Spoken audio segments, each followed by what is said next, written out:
எப்படி இருக்கு Avatar? Avatar படம் பார்த்துட்டு வந்திருக்கேன். ஃபர்ஸ்ட் ஆஃப் ஆல் இந்த படத்துக்கு ரிவ்யூ சொல்றதுக்கு முன்னாடி ஒரு ஸ்டார்டிங்ல ஒரு டிஸ்க்ளைமர் வந்து போட்டுக்கிறேன். ஏன்னா எந்த ஒரு மேக்கிங்குமே வந்து ஒரு டாப் எண்ட் அப்படி ஃபர்ஸ்ட் குவாலிட்டி அப்படின்றது ஒன்று இருக்கும். இந்த வேர்ல்டுலேயே வந்து ஃபர்ஸ்ட் குவாலிட்டி அப்படின்ற ஒரு ஒரு ஃபிலிம் இண்டஸ்ட்ரியில் அப்படின்னு பார்த்தா வந்து ஜேம்ஸ் கேமரோன் டைரக்டர் அப்படின்னு வந்து சொல்லுவாங்க. அதே மாதிரி அவதார் மூவியும் வந்து ஒரு எக்ஸாம்பிளாக வந்து எடுத்துப்பாங்க. ஸோ இந்த மூவிக்கு நான் ரிவ்யூ கொடுக்குற பட்சத்தில் வந்து எனக்கு என்னமோ பெருசாக நிறைய விஷயம் தெரிஞ்ச மாதிரியும் இல்லை வந்து நான் இந்த படத்தை ஏதோ வந்து பிரித்து ரிவ்யூ சொல்கிற மாதிரி அந்த அளவுக்குலாம் எனக்கு நாலேஜ் இல்லை. ஏதோ எனக்கு தெரிஞ்ச அளவுக்கு நான் சொல்கிறேன். நான் படம் வந்து ஒரு 3 மணி நேரம் போகுது. ஃபர்ஸ்ட் பார்ட், செகண்ட் பார்ட், இது வந்து தேர்ட் பார்ட். ஃபர்ஸ்ட் பார்ட் வந்து 2009 வந்து ரிலீஸ் பண்ணியிருப்பாங்க. செகண்ட் பார்ட் வந்து 2022, இது வந்து 2025. ஐம்பூதங்கள் அப்படின்றத கேள்விப்பட்டிருப்போம். நிலம், நீர், காற்று, ஆகாயம், அப்புறம் நெருப்பு அப்படின்றது. ஃபர்ஸ்ட் பார்ட் வந்து நிலத்தில் வந்து எடுத்திருப்பாங்க, செகண்ட் பார்ட் வந்து நீரில் எடுத்திருப்பாங்க, தேர்ட் பார்ட் வந்து இது வந்து நெருப்பில் வந்து எடுத்திருக்காங்க. ஃபர்ஸ்ட் பார்ட் அளவுக்கு இதில் இன்ட்ரெஸ்டிங் அப்படி இருக்குமான்னு கேட்டால் வந்து கொஞ்சம் வந்து லேக் அடிக்க தான் செய்யும். ஏன்னா புதுசாக அப்படின்றது வந்து இதில் வந்து காமிக்கல. ஃபயரை வச்சு இந்த படத்தில் எஸ்டாப்ளிஷ் பண்ணி காமிச்சிருக்காங்க. செகண்ட் பார்ட்டை விட இது ஆனால் கொஞ்சம் சுறுசுறுப்பாக இருக்குது. ஃபர்ஸ்ட் பார்ட்டை விட வந்து கொஞ்சம் சுறுசுறுப்பு அப்படின்றது கொஞ்சம் கம்மி தான். 3 hours அப்படின்றனால சில பேருக்கு கொஞ்சம் லேக் அடிக்கவும் செய்யும். இந்த கதை வந்து நிறைய பேருக்கு வந்து புரியவும் புரியாது.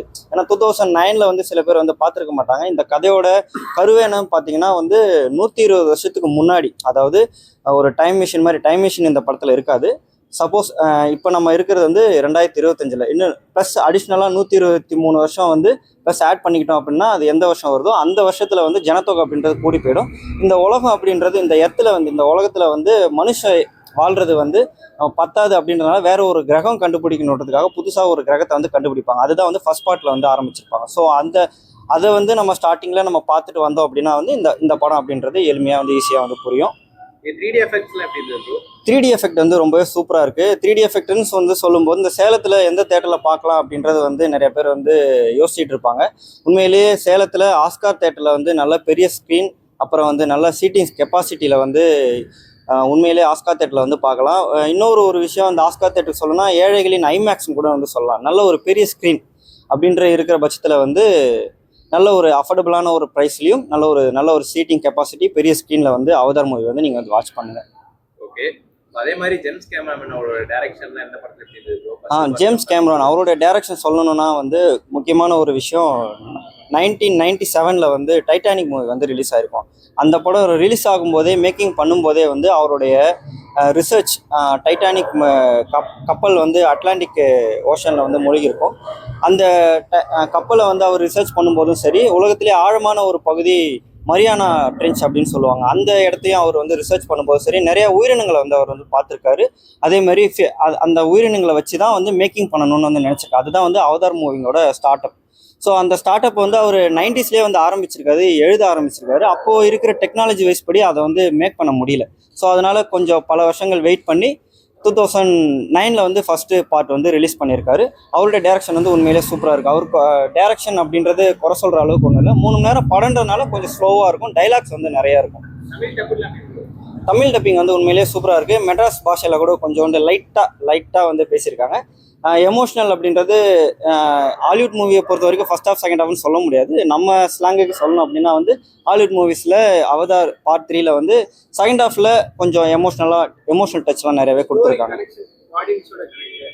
ஸ்டோரி வந்து ஆடியன்ஸோட வந்து நல்லாவே கனெக்ட் ஆகும். ஏன்னா வந்து ஒரு ப்ரெக்னென்ட் லேடி மாதிரி இந்த படத்தில் வந்து காமிச்சிருக்காங்க. ஸோ அது வந்து செகண்ட் ஹாஃபில் அந்த பிரசவ வலியிலேருந்து ஒரு குழந்தைய எடுக்கிற மாதிரி, அதாவது இந்த உலகத்துக்கு வந்து ஒரு குழந்தை வந்து பிறக்கும். ஸோ அதை வந்து இது கொஞ்சம் எமோஷ்னலாகவே காமிச்சிருக்காங்க நல்லபடியாக. நெக்ஸ்ட் பார்ட் வந்து லீடு அப்படின்றது இந்த படத்தில் பெருசாக வந்து காமிக்கல. ஜேம்ஸ் கேமரானே என்ன சொல்லியிருக்காருன்னா, நான் first part, second part, third part, first part வந்து நல்லா சக்ஸஸ்ஃபுல்லாக போச்சு. செகண்ட் பார்ட் வந்து எதிர்பார்த்த அளவுக்கு வசூல் பெறலை அவர் வந்து சொல்லியிருப்பாரு.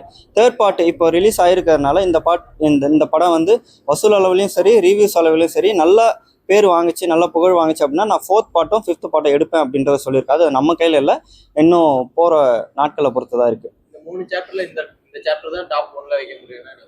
இந்த 3 சாப்டரில் வந்து ஃபர்ஸ்ட் பார்ட்டுன்னு தான் நான் சொல்லுவேன். ஏன்னா அது வந்து எக்ஸ்பெக்டேஷனை மீறி யாருமே இந்த படத்தை வந்து எக்ஸ்பெக்ட் பண்ணியிருக்க மாட்டாங்க. ஸோ அதனால் நம்ம ஃபர்ஸ்ட் பார்ட் அப்படின்றது வந்து அதுக்கு தான் என்னுடைய அதிக மார்க்குகள் வந்து நான் தருவேன் நான். ஏன்னா ஏற்கனவே ஃபர்ஸ்ட் பார்ட்டில் நம்ம பார்த்தது தான் வந்து இப்போ தேர்ட் பார்ட்லேயும் இருக்கும். அடிஷ்னலாக வந்து இதில் ஃபயரை வச்சு வந்து காமிச்சிருப்பாங்க. ஸோ அதனால் விஷுவலாக வந்து பார்க்குறதுக்கு ரொம்பவே சூப்பராக இருக்கும்.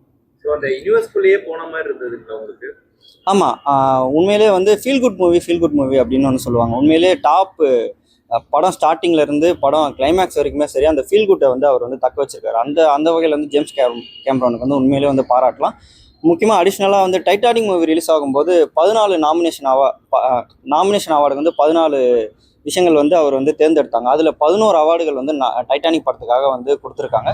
இந்த படமும் கண்டிப்பாக வந்து நாமினேஷனுக்கு வந்து போகும். அவார்டு அப்படின்றத பொறுத்து இருந்து தான் பார்க்கணும். 10க்கு உங்க ரேட்டிங்? 10க்கு இந்த படத்துக்கு நான் ரேட்டிங் கொடுக்க விரும்பல. காரணம் ஏன்னா யாரும் தவறுதலாக எடுத்துக்க வேண்டாம். உலகத்திலேயே யாராவது ஒரு சினிமா இண்டஸ்ட்ரியில் வரணும் அப்படின்னா, ஒரு சயின்ஸ் ஃபிக்ஷன் மூவி எடுக்கணும் அப்படின்னா வந்து ஜேம்ஸ் கேமரோன் அவதார் மூவி ஒரு விஷுவலாக வந்து பார்க்கணும் அப்படின்னா இந்த ஒரு மூவி ஒரு எக்ஸாம்பிளாக எடுத்துப்பாங்க. ஸோ இந்த படம் வந்து சக்ஸஸ்ஃபுல் ஆகலை அப்படின்றத வந்து நான் இந்த ஆடியன்ஸ் கிட்டே நான் விட்டுறேன். அடிஷ்னலாக வந்து சொல்லணும் அப்படின்னா வந்து யூடியூப் சேனல் நண்பர்களுக்கும் நண்பிகளுக்கும் கிறிஸ்மஸ் வாழ்த்துக்களும் அப்புறம் என்னோட நியூ இயர் வாழ்த்துக்களும் பர்சனலாக நான் சொல்லிக்கிறேன். தேங்க்யூ. எனக்கு தெரிஞ்சு ஃபர்ஸ்ட் பார்ட் எனக்கு ரொம்ப பிடிச்சது. அதுக்கு செகண்ட் பார்ட் வந்து அந்த அளவுக்கு கனெக்ட் ஆகாமே இருந்தோம். பட் தேர்ட் பார்ட் வந்து வேற லெவலில் ஒரு மாதிரி மூணையும் கனெக்ட் பண்ணி இந்த பாட்டில் விட்டு வச்சிருக்காங்க. அதே வில்லன் தான், ஆனால் இப்போ ஒரு வில்லிய அனாமத்தா ஃபர்ஸ்ட் பார்ட்லையும் செகண்ட் பார்ட்லையும் சுற்றிட்டு இருந்தான். அதுக்கு ஒரு ஜோடி சேர்த்து விட்டாங்க இப்போ, அந்த நெருப்புன்னு ஒரு ஜோடியை. அதனால செம்ம படம் தான் அது வேணும் பிரச்சனை. விஷுவல்ஸ்லாம் எப்படி பண்ணியிருக்காங்க? ஜேம்ஸ் கேமரூன் சொல்லவா வேணும், அவ்வளோ பெரிய டைட்டானிக்கே வச்சு வேற லெவலில் எடுத்தவர் அவர். இந்த படத்தில் வந்து ரொம்ப சூப்பராக பண்ணிங்க. புது அனிமல்ஸ்லாம் வந்து இன்ட்ரோ பண்ணி விட்ருக்காரு. அடுத்த பாட்டில் தான் தெரியும் நினைக்கிறேன். இதில் வந்து வந்துட்டு போய்க்குது, அவ்வளோதான். 3 மணி நேரத்துக்கு மேலே ஓடுது, லேக் ஏதாவது தெரியுதா? லேக் கண்டிப்பாக இருக்கும். ஏன்னா 3 மணி நேரம் 3.5 மணி நேரம்லாம் பார்க்க முடியாது. அது நம்ம இன்ட்ரோவில் வேறு ஒரு 15 நிமிஷம் 20 நிமிஷம் வர்றாங்களா, மொத்தமாக வந்து ஒரு 3.5 மணி நேரம் படம் பார்க்குற மாதிரி இது. அதனால் கொஞ்சம் லென்த்து வந்து அந்த மாதிரி தான் இருக்கும். நெக்ஸ்ட் பாட்டுக்கு லீடு அந்த வில்லன் சாகிற மாதிரி காமிச்சிருக்காங்க இதில். அது அந்த போன பாட்டிலையும் அப்படி தான் காமிச்சிருப்பாங்க. பட் அவர் சாக மாட்டார். ஏன்னா ஜேம்ஸ் கேமரன் ஏற்கனவே சொல்லிட்டார் வந்து என் படத்தில் வில்லன் ஃபர்ஸ்ட் பாட்டு என்ன இருந்தானோ அதுதான் கடைசி பாட்டு வரையும் இருப்பானு, அதனால சாக மாட்டான். அதனால ரொம்ப சூப்பராக இருந்துச்சு. நம்ம ஐமேக்ஸு ஐநாக்ஸ் அந்த மாதிரி தேட்டரில் போய் உட்காந்து பார்த்தீங்கன்னா இன்னும் கொஞ்சம் 3D எக்ஸ்பீரியன்ஸ் நல்லாயிருக்கும். மற்ற தேட்டரில் எப்படி இருக்குன்னு தெரியல எனக்கு. ஓகே. ஸோ அதே மாதிரி வந்து பார்த்தீங்கன்னா பிஜிஎம் சாங்ஸ் இதோட அந்த எஃபெக்ட்ஸ் அப்படின்னு இருக்கும்.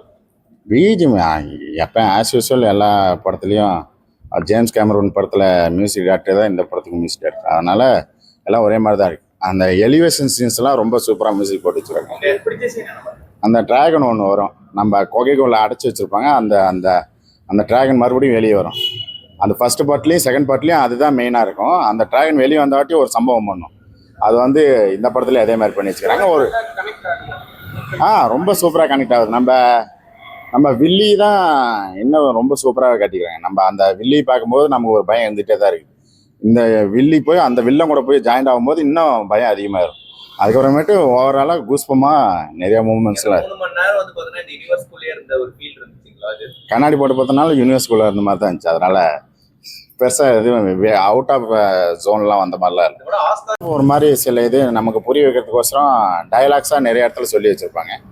பட் செகண்ட் ஹாஃபில் வந்து அந்த ஈவாவோட கனெக்ட் ஆகும்போது அந்த ஈவா வந்து ஒரு கண்ணு மூலிமா அந்த அண்டர் வாட்டரில் வந்து கண்ணை மட்டும் காமிச்சிருப்பாங்க ஒரு இடத்துல. அது பார்க்கும்போது செம்ம கூஸ்பமாக இருக்குது. அதனால செகண்ட் பார்ட் தான் வேறு லெவலில் இருக்குது. இல்லை நான் டேனுக்குள்ளே அடக்கலை. இல்லை டயலாக்ஸாக இல்லாமல் சீன்ஸாக என்ன வச்சுருந்தாங்கன்னா இன்னும் நல்லா இருந்திருக்குன்னு நினைக்கிறேன். அது மட்டும்தான் எனக்கு பெருசு. அதனால் சரி ஓடி அதனால் ஓவராலாக பார்க்கும்போது செகண்ட் ஹாஃப் வேறு லெவலில் இருக்குது. ஃபர்ஸ்ட் அந்த டயலாக்ஸ் மட்டும் கம்மி பண்ணிவிட்டு இன்னும் சீனாக காமிச்சிருந்தா இன்னும் நல்லா இருக்கும். அவ்வளோதான். நம்ம டைட்டானிக் ஹீரோயின்லாம் வேறு நடிச்சிருக்காங்க. அது வந்து எனக்கு அந்த சீன்ஸ்லாம் பார்க்கும்போது நான் ஃபர்ஸ்ட் பார்ட்டில் அந்த அளவுக்கு நோட்டீஸ் பண்ணல, செகண்ட் பார்ட்லேயும் அந்த அளவுக்கு நோட்டீஸ்.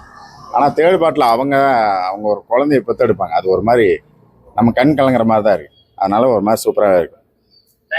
தேங்க்யூ. அவ்வளோதானே.